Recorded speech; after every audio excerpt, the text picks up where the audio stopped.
The wrapping paper crinkled in my hands as Uncle Tony's voice boomed across his Connecticut mansion's living room. "Get a real job instead of playing with stocks," he sneered, his face twisted with disgust as 20 family members turned to stare at me. "Leave investing to professionals, Macy. Stop embarrassing this family with your little games." I kept unwrapping my present, a cheap kitchen towel set, while my cheeks burned with humiliation. My phone buzzed insistently against my thigh. The caller ID read, CFO Richardson. I silenced it, but Tony wasn't finished destroying my Christmas morning yet. The phone buzzed again as Tony continued his public execution of my character. "Look at her ignoring everyone for her phone," he announced to the room, "probably checking some worthless penny stock she threw her grocery money at." Cousin Brandon snickered from the couch. "Maybe she actually made $1 this time." I stood up, my hands shaking slightly. "Excuse me, I need to take this call." "Of course you do," Aunt Patricia chimed in. "Always something more important than family." I stepped onto the back patio, my breath forming small clouds in the December air. The garden was pristine, decorated with thousands of dollars worth of Christmas lights that twinkled against the snow-covered hedges. Everything about this place screamed money, yet Tony treated me like I was some kind of financial burden on the family. "Richardson," I answered, keeping my voice low. "Ms. Chen, thank God you picked up." His voice was strained, panicked. "We have a crisis. The Henderson Group defaulted on their payment, $2.8 million. We can't make payroll Monday." I closed my eyes. Richardson had no idea he was talking to a 28-year-old woman standing outside her uncle's Christmas party.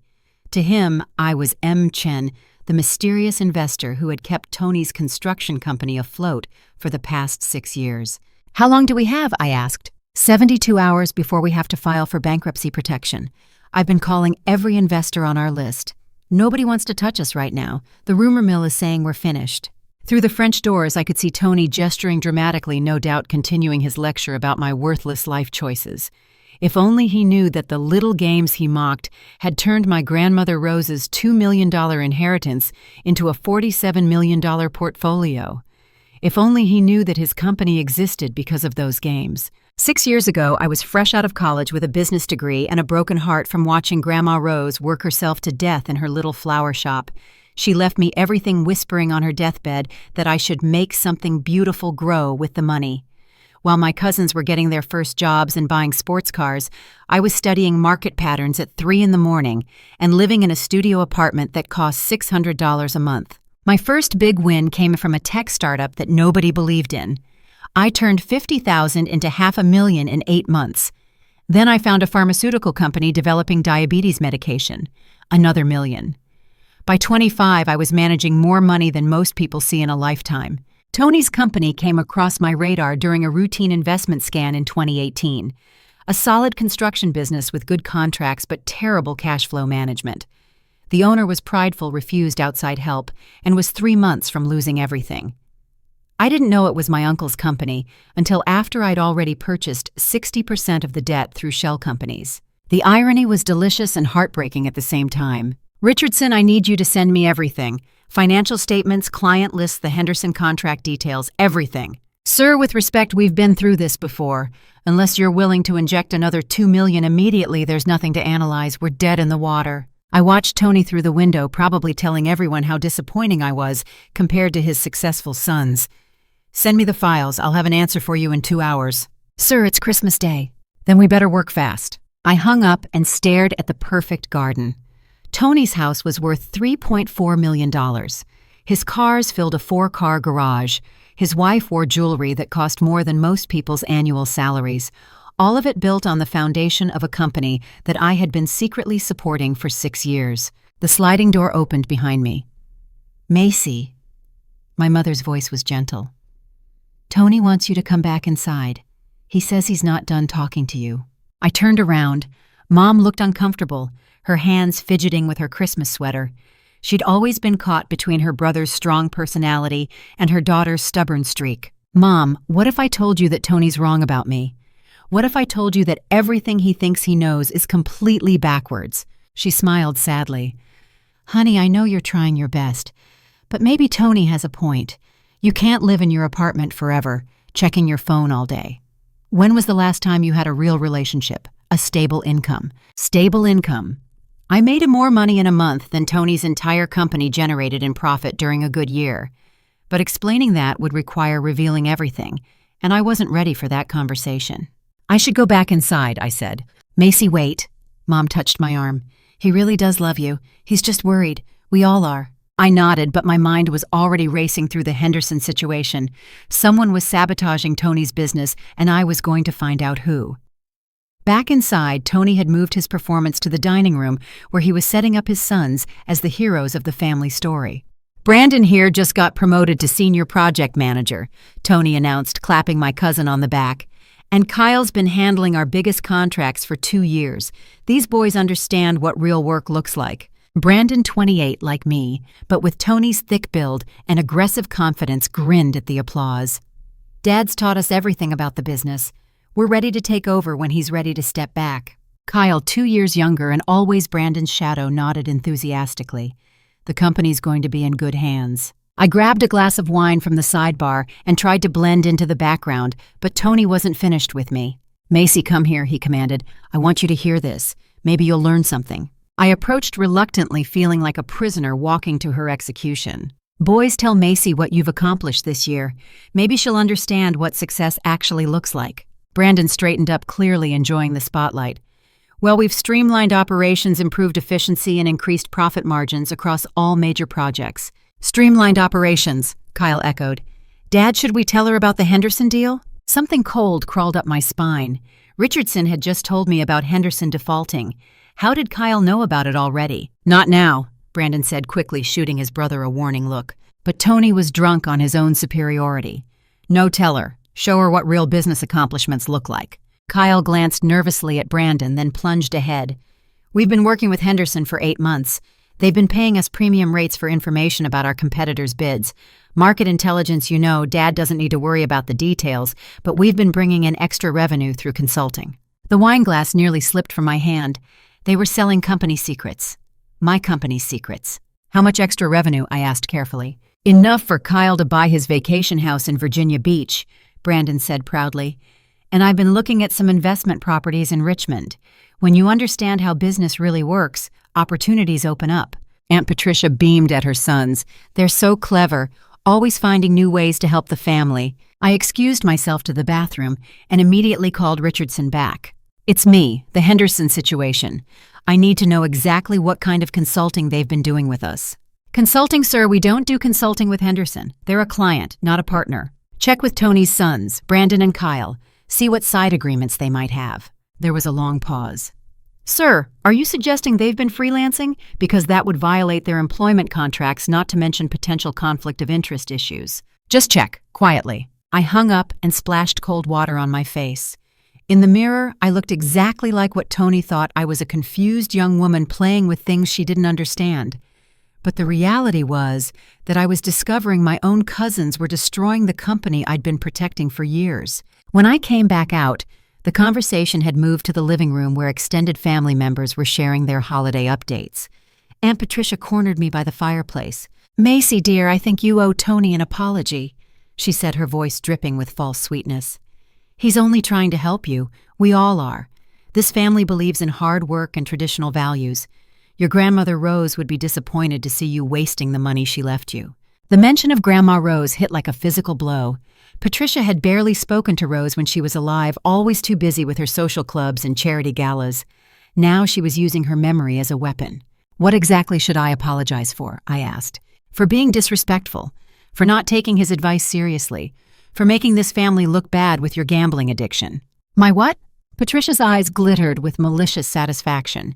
Oh, everyone knows, dear. Tony's explained how you've been throwing money away on risky investments, how you refuse to get professional help. It's very sad, but we can't enable destructive behavior. The room felt like it was spinning. Tony had been telling the entire family that I was a gambling addict, that my careful, strategic investments were some kind of addiction that needed intervention. I see, I managed to say. The good news is that there's help available. Tony knows some excellent financial counselors who can help you get back on track. You just need to admit you have a problem and let the adults handle your money until you're ready. Through the archway, I could see Tony holding court with the men of the family, probably explaining my various personal failings.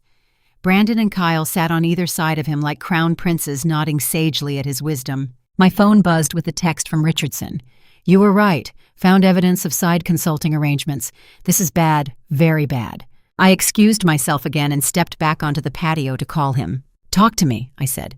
"They've been selling our bid information to competitors for 3 years. Not just Henderson. At least 4 other companies have been paying them for inside information. We're talking about hundreds of thousands in lost contracts. How much have they stolen? It's not technically stealing since they were providing information, but the lost revenue—" He paused, clearly doing calculations. "Conservative estimate $1.2 million in contracts we should have won, but lost to companies that knew our exact bids." I leaned against the patio railing, watching the perfect Christmas lights twinkle in the darkness. Inside, my family was celebrating while completely unaware that 2 of their golden boys had been systematically destroying the business that supported all of them. "There's more," Richardson continued. "I found emails between Kyle and someone at Henderson discussing the Christmas bonus. They're calling it a final payment before severing ties." "How final?" "Henderson's default isn't an accident.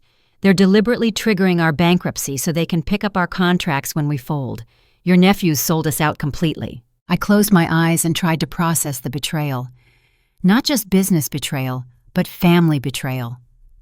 Brandon and Kyle had been sitting at Tony's dinner table accepting his praise while methodically destroying everything he'd built. "Sir, what do you want me to do with this information?" "Nothing yet, I need to think." I hung up and stood in the cold air, watching my breath form clouds that disappeared into the darkness. Inside, I could hear laughter and conversation, the sounds of a family celebrating Christmas, while completely unaware that their world was about to collapse. Tony thought I was the family disappointment. He had no idea that I'd been protecting him from bankruptcy for 6 years. And he had no idea that his precious sons were the real threat to everything he cared about. When I returned inside, Tony was waiting for me in the kitchen, his face flushed with alcohol and anger. "We need to talk," he said, closing the door behind me. "Privately." The kitchen was massive, filled with commercial-grade appliances that probably cost more than most people's cars. Tony leaned against the granite island, his arms crossed, looking like a judge preparing to deliver a sentence. "I've been patient with you, Macy, more patient than you deserve, but this stops now." "What stops?" "This ridiculous fantasy that you're some kind of financial expert. This embarrassing behavior that reflects badly on the entire family. I'm done watching you waste your grandmother's money and your life." I stayed silent, letting him build momentum. In my experience, angry people revealed more when they felt like they had a captive audience. "Do you have any idea how humiliating it is for me to explain to my friends and colleagues that my niece is a day trader? Do you know what people say when they find out you're unemployed and living alone in some studio apartment gambling away your inheritance? What do they say? They ask what went wrong with our family. They wonder why we couldn't teach you proper values. They question my judgment as a businessman if I can't even help my own niece get her life together." Through the kitchen window, I could see the guest parking area, where Richardson's BMW sat next to my modest Honda Civic. If Tony only knew that the person he was lecturing owned more assets than everyone at this party combined. "I'm giving you a choice," Tony continued, his voice getting louder. "You can either commit to getting a real job, something stable and respectable, or you can find yourself uninvited from family gatherings. I won't have you corrupting my sons with your irresponsible attitude." "Corrupting your sons? They're good boys, Macy. They work hard, they contribute to society, they understand responsibility. I won't let you influence them with your get-rich-quick schemes and your delusions about easy money." The irony was so thick I could almost taste it. Tony's good boys had stolen more from his company than most people made in a decade, but I was the corrupting influence. "What kind of job did you have in mind?" I asked. "Brandon could probably find you something at the company. Filing data entry, something appropriate for your skill level. You'd have to start at the bottom, obviously, and prove yourself worthy of more responsibility." I almost laughed. The idea of working for the company I secretly owned, taking orders from the cousins who'd been stealing from me, was so absurd it felt like a comedy sketch. "And if I refuse?" Tony's face darkened. "Then you're no longer welcome at family events. No more Christmas, no more Thanksgiving, no more birthday parties. I'll make sure everyone understands that you chose gambling over family." The kitchen door swung open and Mom walked in, clearly sensing tension. "Is everything okay in here?" she asked. "Your daughter is being stubborn," Tony said. "I'm trying to help her, but she's too proud to accept guidance." Mom looked between us, her face filled with worry. "Macy, maybe you should listen to your uncle. He's successful. He knows about business. Exactly, Tony said. I've built a multi-million-dollar company from nothing. I've provided jobs for dozens of families. I think I know more about financial responsibility than someone who's never held a real job. Built from nothing, protected by my investments, sustained by my money. But I couldn't say any of that without revealing everything. I need time to think, I said. You've had years to think, Tony shot back. I want an answer now. Job or family? Choose. My phone rang. Richardson again. Tony glared at me as I glanced at the screen. Don't answer that, he commanded. For once in your life, prioritize family over whatever game you're playing on that phone. But I could see from Richardson's expression on my caller ID that this was urgent. Another crisis was brewing. I have to take this. If you answer that phone, you can leave this house and don't come back, Mom gasped. Tony, that's too harsh. It's exactly harsh enough. She needs to learn that actions have consequences. I looked at my phone, then at Tony's furious face, then at Mom's pleading expression. The call went to voicemail but immediately started ringing again. Choose Macy, right now. I answered the phone. Tony's face went white with rage. Get out! Get out of my house right now! Sir! Richardson's voice was urgent in my ear. Emergency. I found something else. About Tony himself. What do you mean? I asked, turning away from Tony's shouting. He's personally guaranteed the company's debts. All of them. If we go under, he loses everything. His house, his cars, his personal assets, everything. The shouting behind me stopped. I turned around to see Tony staring at me with a mixture of anger and something else. Fear. When did he sign the guarantees? I asked. 2 years ago, when we had the cash flow crisis.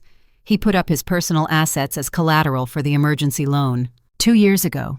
That was when I'd injected another $3 million into the company through a subsidiary loan. Tony had been so desperate that he'd risked everything he owned. How much personal debt? $4.7 million, plus penalties if we default. I looked at Tony, who was still standing there with his arms crossed, trying to maintain his authority, even though I could see sweat beading on his forehead. He had no idea that his accountant was discussing his financial ruin with the very person he was throwing out of his house. I have to go, I told Richardson. I'll call you back. Tony stepped forward as I hung up. I meant what I said. You're no longer welcome here.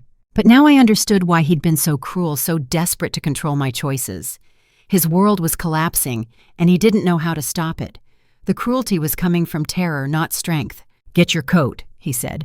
Leave now and don't come back until you're ready to apologize and change your life. I looked around the kitchen one more time at the expensive appliances and perfect finishes that might all be gone in a few months. Then I looked at Tony, who was trying so hard to project power while his world crumbled around him. Goodbye, Uncle Tony, I said. I hope you figure out what's really important before it's too late. I drove straight to my office building, a modest space in downtown Hartford that I'd purchased 3 years ago. While other investors worked from flashy Manhattan high-rises, I preferred staying under the radar. The building was quiet on Christmas night, just the way I needed it. My office was sparse but functional. 3 computer monitors, a standing desk, and a wall of financial books that had taught me everything Tony thought I was too stupid to understand. I made coffee and started digging into Richardson's files. The Henderson situation was worse than I'd thought. The default wasn't just about money. It was a coordinated attack on Tony's company designed to trigger a complete collapse. Someone had been planning this for months, using Brandon and Kyle as unwitting accomplices. I pulled up Henderson's corporate filings and started tracing their ownership structure. On the surface, they looked like a legitimate development company based in Philadelphia. But 3 layers deep, I found something interesting. A subsidiary owned by Webb Industries. Marcus Webb. I'd heard that name before. I ran a comprehensive background check and found a pattern that made my blood run cold. Webb specialized in acquiring distressed construction companies throughout the Mid-Atlantic region. His method was always the same. Identify a profitable company with cash flow problems, sabotage their major contracts through bribery or market manipulation, then purchase their assets during bankruptcy proceedings. Over the past 5 years, Webb had destroyed 18 small construction companies and absorbed their client bases into his growing empire. The employees always got rehired, but at significantly lower wages.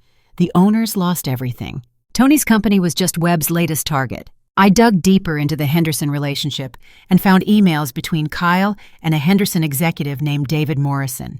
The conversation history revealed the entire conspiracy. Morrison had been paying Kyle and Brandon for competitor bid information for 3 years, gradually building Webb's competitive advantage while weakening Tony's position. The final phase involved Henderson defaulting on their largest payment, creating the cash crisis that would force bankruptcy. Webb had already lined up financing to purchase Tony's equipment and client contracts for 30 cents on the dollar. My phone buzzed with text messages from Richardson. Employees asking about Monday payroll. What do I tell them? I scrolled through the employee directory. 43 people whose Christmas was about to be ruined because they didn't know if they'd have jobs next week. Richardson had been with the company for 12 years. Maria Santos in accounting had 3 kids and a mortgage. James Wright in project management was supposed to start college classes next month. These weren't numbers on a spreadsheet. These were real people whose lives Webb was destroying for profit. But Webb had made one crucial mistake he didn't know about me. I opened my trading platform and started moving pieces around the chessboard.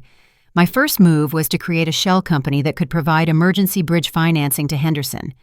If Henderson suddenly had access to capital, they could pay Tony's company immediately. The beauty of having $47 million in liquid assets was the ability to move quickly. Within an hour, I'd established Morrison Holdings LLC and contacted Henderson's chief financial officer with an offer to purchase their outstanding receivables for cash. My second move was more complex. I'd been tracking Webb's other activities and discovered that he'd used similar tactics against 17 other companies. Several of those companies had owners who would be very interested to learn that their bankruptcies hadn't been accidents. I spent 3 hours building a comprehensive file documenting Webb's pattern of fraud, bribery, and market manipulation.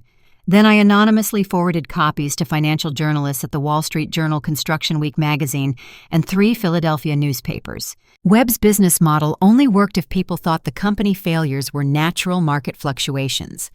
Once the pattern became public, his whole empire would face scrutiny. My phone rang at 2 a.m. Richardson. Sir, something incredible just happened. Henderson just got a massive influx of capital from some private equity group.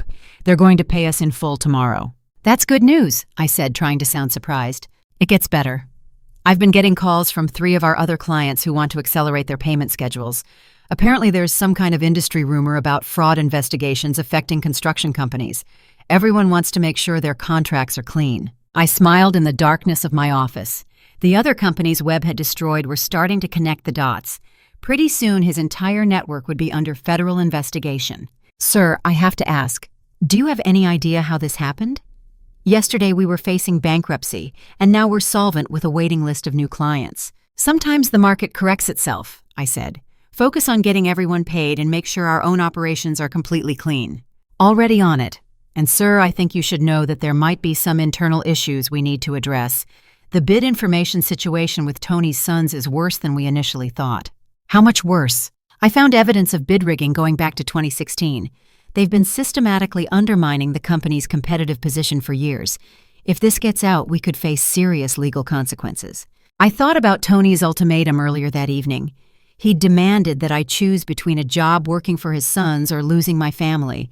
He had no idea that his golden boys were criminals who'd been stealing from the company I owned. Richardson, I want you to document everything, every email, every contract, every payment.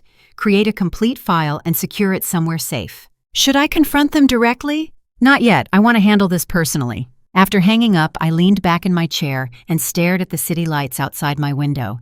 In 6 hours, I'd turned Tony's crisis into an opportunity and begun the process of destroying his real enemy. Webb's empire was about to collapse, and Brandon and Kyle's theft would be exposed. But the personal situation remained complicated. Tony had banished me from the family, convinced that I was a failure who couldn't understand real business.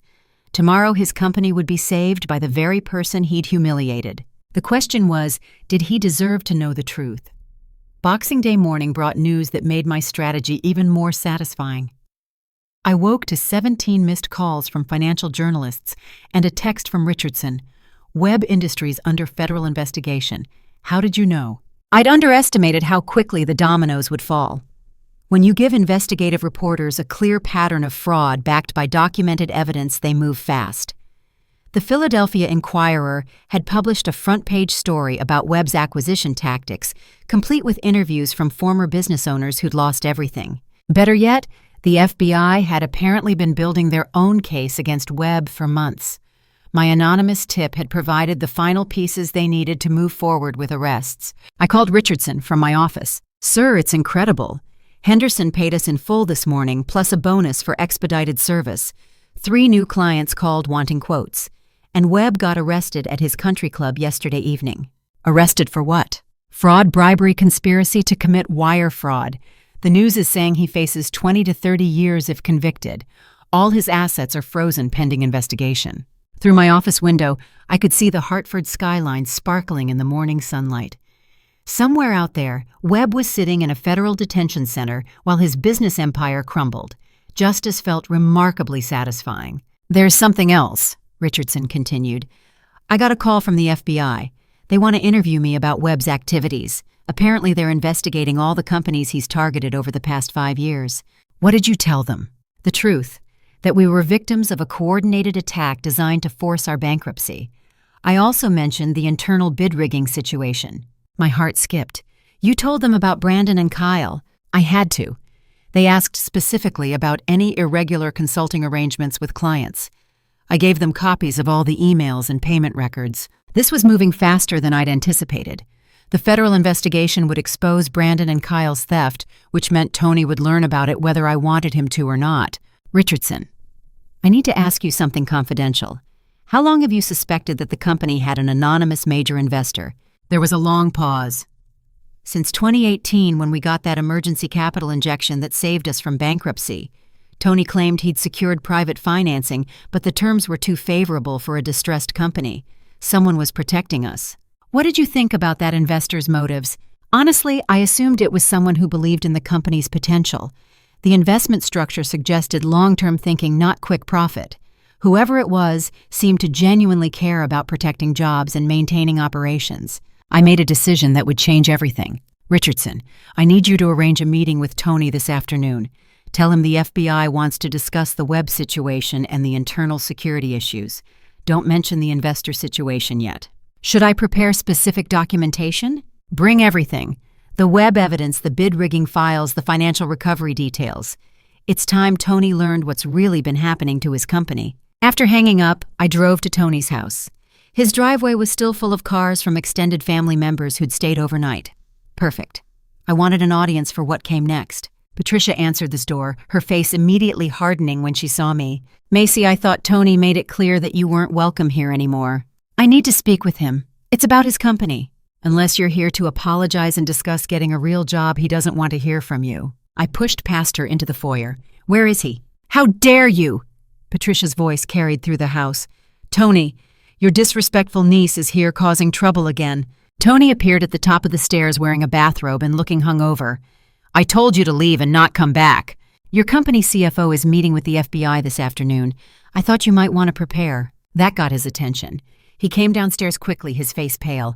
"What are you talking about?" "Webb Industries, the Henderson default, the bid rigging conspiracy involving your sons.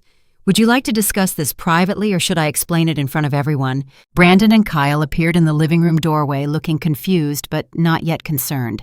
They had no idea that their criminal enterprise had just been exposed to federal investigators. Tony looked around at his family, then back at me.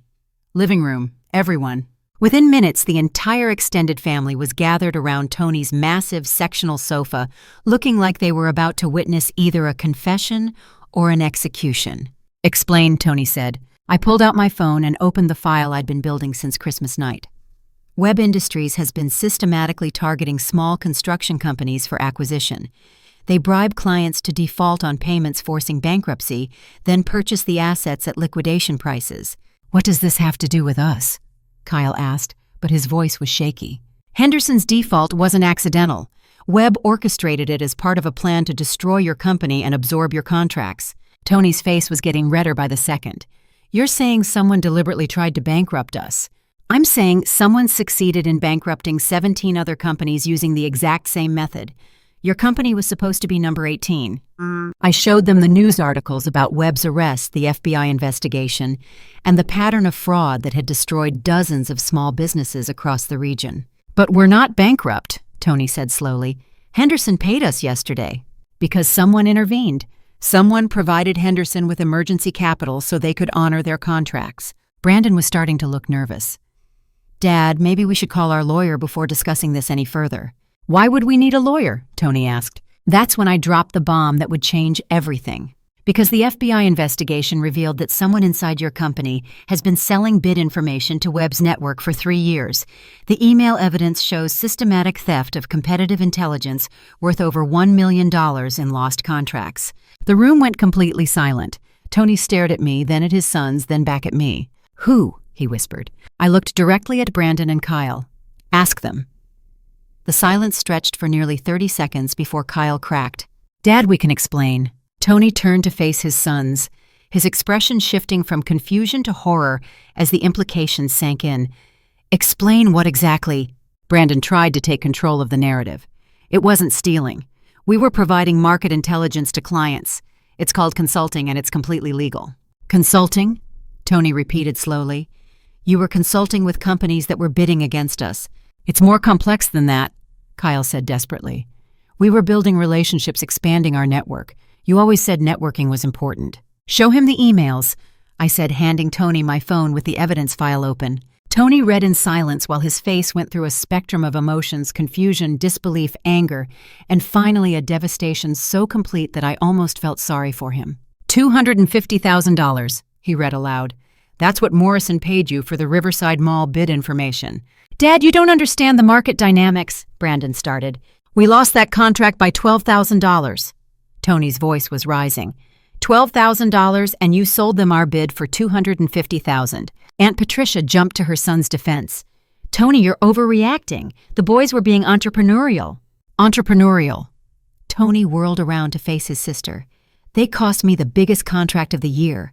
Do you have any idea how many jobs I had to cut because we lost that project? It's not that simple, Kyle protested. The market is competitive.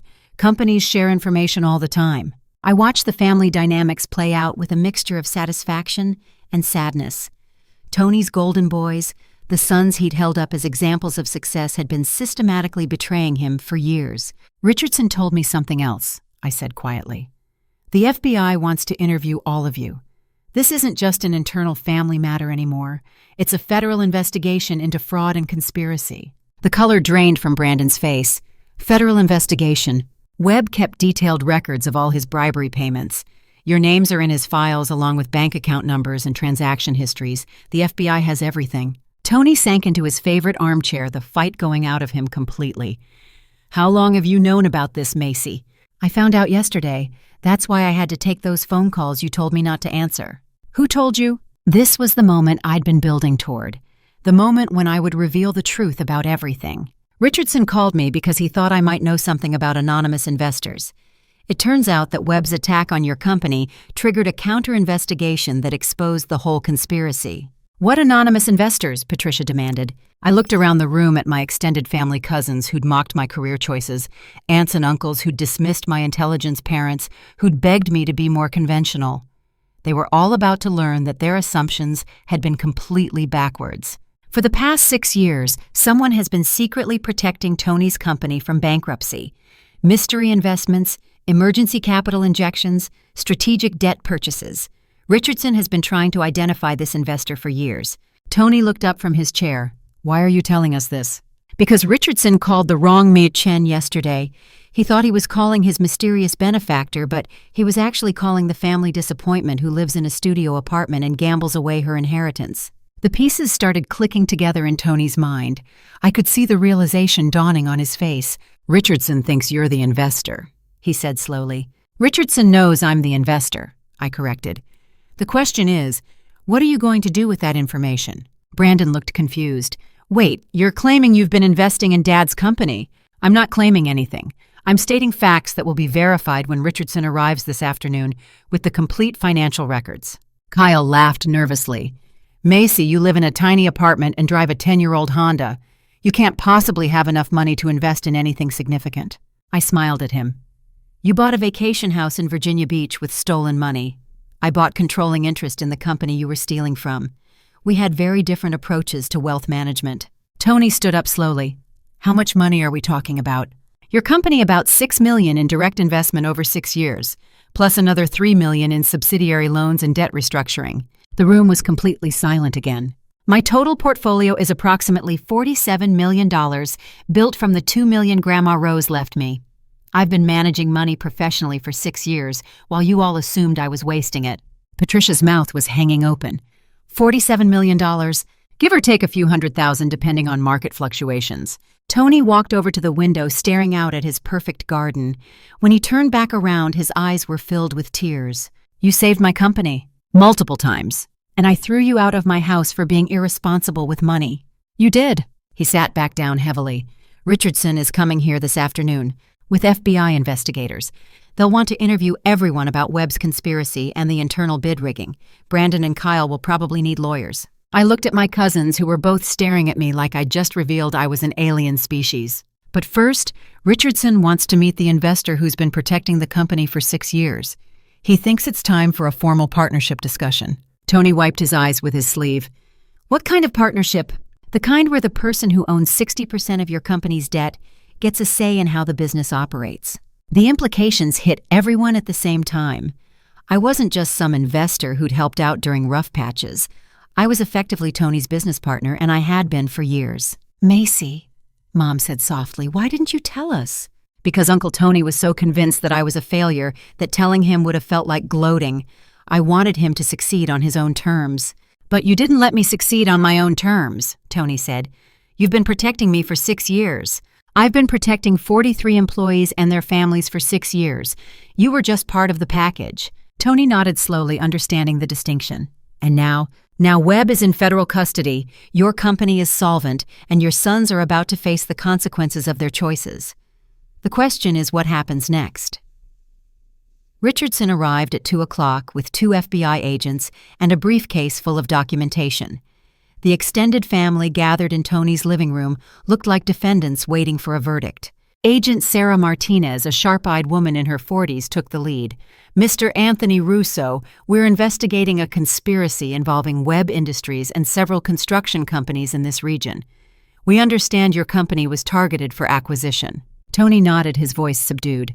That's what we've learned. We also understand that some employees of your company may have been unknowing participants in this conspiracy by providing competitive intelligence to Webb's network. Brandon and Kyle sat rigidly on the couch, both having called their lawyers after my morning revelation. Their attorneys had advised cooperation with the investigation. Agent Martinez, I said, before you begin the formal interviews, there's something everyone needs to understand about the company's financial structure. I opened my briefcase and pulled out 6 years' worth of investment documentation, loan agreements, debt purchases, equity investments, and partnership structures that I'd used to keep Tony's company afloat. My name is Macy Chen. For the past 6 years, I've been the primary investor and creditor for Russo Construction through various shell companies and investment vehicles. I own approximately 60% of the company's outstanding debt and have provided over $9 million in capital. Agent Martinez looked surprised. Ms. Chen, why weren't you listed in our initial investigation as a person of interest? Because until yesterday, the company's management didn't know my identity. All investments were made through intermediaries and anonymous corporate structures. Richardson stepped forward. Agents, I can verify Ms. Chen's statement. She's been our guardian angel for years, though we only learned her identity yesterday when the Henderson crisis forced direct communication. Tony struggled to his feet, looking older than I'd ever seen him. Agent Martinez, my niece just revealed that she's been secretly protecting my company while I spent 6 years telling my family that she was a financial failure. I owe her an apology that words can't express.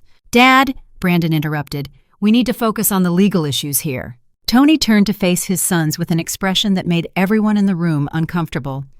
The legal issues are that you've been stealing from the company that your cousin has been protecting.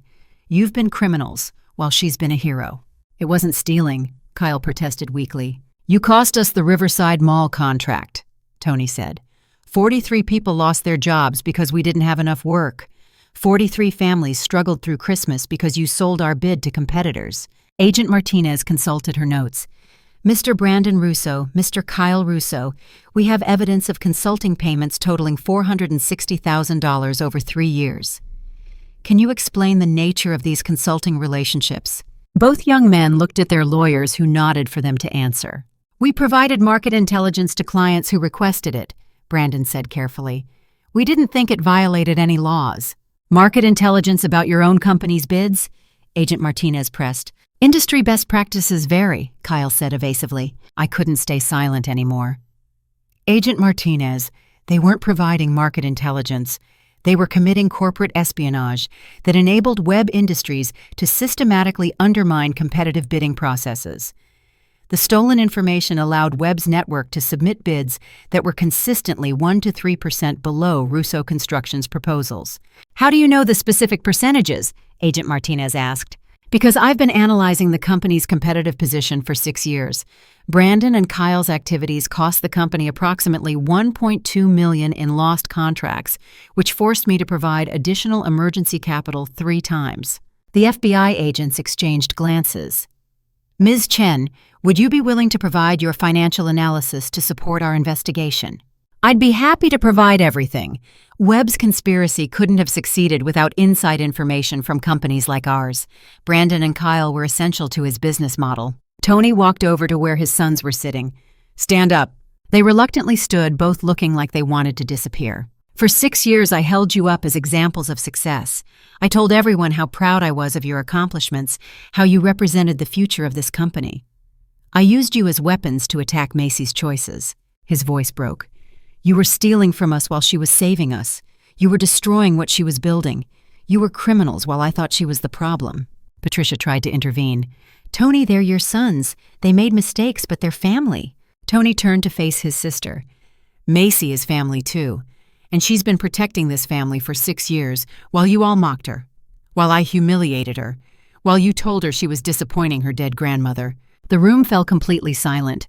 Agent Martinez, Tony continued, my sons will cooperate fully with your investigation. They'll provide testimony, financial records, and whatever else you need to ensure that Webb and his conspirators face justice. What about restitution? I asked quietly. Brandon looked confused.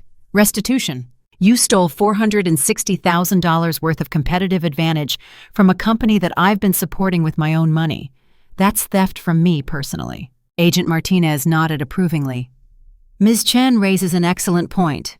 Mr. Brandon Russo, Mr. Kyle Russo, federal sentencing guidelines typically include restitution requirements for victims of financial crimes. Kyle's lawyer spoke for the first time. Agent Martinez, my clients are prepared to discuss plea arrangements that include full restitution. Good, I said, because Richardson, Tony, and I will be discussing the company's future management structure.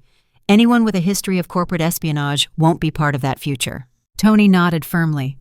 Effective immediately, Brandon and Kyle are terminated from Russo Construction. All company property access codes and confidential information must be returned within 24 hours. Dad, you can't fire us, Brandon protested. We're family. Family doesn't steal from family, Tony replied. Macy understood that. You apparently didn't. Agent Martinez closed her notebook. We'll need formal statements from everyone, but I think we have enough to proceed with our investigation. Ms. Chen, Mr. Russo, thank you for your cooperation. After the FBI agents left, the extended family sat in stunned silence. The Golden Boys had been exposed as thieves, the family disappointment had been revealed as a financial genius, and Tony's world had been completely turned upside down. Macy, Tony said softly, I need to apologize to you in front of everyone who heard me humiliate you. He stood up and faced the room. 2 days ago, I told my niece that she was an embarrassment to this family. I said she was wasting her life and her grandmother's money. I demanded that she choose between getting a job working for my sons or being banned from family events. His voice grew stronger. I was completely wrong. Macy has been protecting my company and 43 employees' jobs for 6 years. She built a $47 million investment portfolio from a $2 million inheritance. She's more successful than anyone in this room. He turned to face me directly. I'm sorry, Macy. I'm sorry for doubting you, for humiliating you, for treating you like a failure when you were actually saving my life's work. Mom started crying. Patricia looked stunned.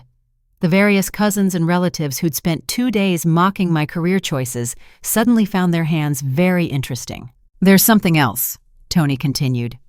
Macy, I'd like to offer you a formal partnership in Russo Construction, not as a silent investor, but as an active partner with decision-making authority. I looked around the room at my family. 2 days ago, they'd treated me like a burden. Now they were staring at me like I was some kind of financial wizard. I appreciate the offer, I said, but I think the company would benefit from professional management oversight. Richardson has been doing an excellent job despite the internal sabotage. Maybe we should focus on giving him the resources he needs to succeed. Richardson, who'd been quietly observing from the corner, stepped forward. Ms. Chen, if you're serious about staying involved, I'd be honored to work with you on a strategic development plan. I'm serious, I said, but I have some conditions. Name them, Tony said immediately. First, complete transparency in all financial operations. No more personal guarantees, no more risky debt structures. Second, employee profit sharing. If the company succeeds, everyone benefits. Third, a scholarship program in Grandma Rose's name for employees' children who want to pursue business or engineering degrees. Tony wiped his eyes. Done. All of it. And fourth, I looked directly at Brandon and Kyle. Your sons need to understand that actions have consequences. They'll face federal charges, pay full restitution, and learn what real work looks like. They'll face whatever justice requires, Tony said firmly. I stood up and walked over to the mantelpiece where Tony displayed family photos going back 3 generations. There was Grandma Rose in her flower shop smiling despite working 16-hour days. There was my grandfather who'd built a small plumbing business from nothing. There were dozens of relatives who'd understood that success meant helping others, not just helping yourself. The real lesson here isn't about money, I said, turning back to face the room. It's about recognizing that everyone has hidden depths, unexpected talents, and potential that might not be obvious on the surface. I looked at Tony. You assumed I was wasting my life because I didn't follow a conventional path. But Grandma Rose didn't follow a conventional path either. She took risks, made investments, built something from nothing. You're right, Tony said. I forgot where this family came from. The beautiful thing about family, I continued, is that it's never too late to see each other clearly. Tony, you built a company that provides good jobs for dozens of families. That's an incredible accomplishment, even if you needed help along the way. I looked at Brandon and Kyle. And you two made serious mistakes, but you're young enough to learn from them. The question is, will you choose to become better people, or will you stay bitter about facing consequences? Kyle spoke first, his voice barely audible. We're sorry, Macy. We had no idea you were helping Dad's company. You shouldn't need to know someone's helping your father to avoid stealing from him, I replied. But apologies are a start. Brandon took longer to respond, but finally nodded. We'll pay back everything, and we'll testify against Webb. Good, I said, because 43 families are counting on this company to succeed, and that's more important than anyone's pride. Tony walked over to me and held out his hand. Partners. I shook it. Partners. As the family began to disperse and process everything that had happened, Richardson approached me with a smile. Ms. Chen, I have to ask, what gave you the idea to save our company 6 years ago? You didn't even know it belonged to your uncle. I thought about Grandma Rose working in her flower shop until the day she died, always believing that with enough care and attention, anything could grow into something beautiful. I saw a good company with good people that just needed someone to believe in its potential. I said, sometimes the best investments aren't about quick profits. They're about helping something valuable survive long enough to flourish. Richardson nodded. Well, thanks to you, we're going to flourish for years to come. As I drove home that evening, I thought about the events of the past 2 days. Webb was in federal custody, facing decades in prison for his crimes.